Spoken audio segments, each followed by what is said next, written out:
आज मु सकाल सकाल पुणी कुआड़े बाहर कही hello everyone welcome back to my another mini blog. आज गुरुवार पुणी एकादशी घरे सबू बासी कम सारिकिना चली आसती मंदिर। एत जोर खरा होवासा करा भी बहुत असुविधा हो बहुत खरा काटी सब छुआ को धरिकी जाइली मंदिर आसला राधा कृष्ण मंदिर बंद हो जाता। आसी जाइली मुझे तारिणी मंदिर को जहाँ हो तारिणी मंदिर खोला थिला माँ तारिणी का कृपा थिला जेहेतु मंदिर आसिकिना भल भाव दर्शन हो गला। ये बहुत गुड़ा छुआ थे ना छुआ कि चली जाते चलीगला मुझे बसती टे मंदिर में गोटे झीटे एक झीटे आसिक मो झी सागर खेलुले नना ये मत टीका लगे देते।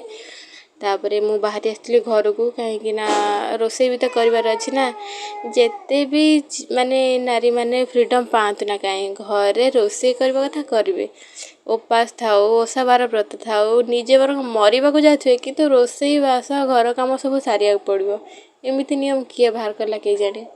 तापर घर को आसी सारा मुझे पा पी नहीं कहीं उपास तो कर ना टे अलता लगे देती अलता लगे सारा टे मो झील पाद देखे कितनी क्यूट देखा बसी जाइए मो झी सागर खेलुली मो झील पूरा मो चुट्टा टाणी पकाऊँगी माने एमती कड़े कहती छुआ हसिले चुटी खसे से मो चुटी भी काटी देती।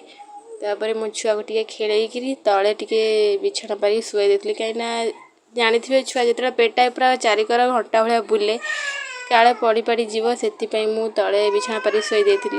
ये वॉइस ओवर देला बेले भी मो झील पूरा माने चिल्लाऊँ कथा कहूँ जमती लगुच सी वॉइस ओवर दूसरी। मुझे अरुआ भात को प्लेन डाली बसई देती।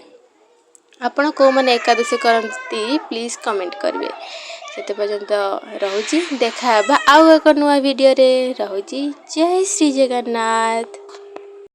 हाँ आपण मानक जदि मोर शाढ़ी पसंद आसी कमेंट लिंक भी लिखिदे मुझे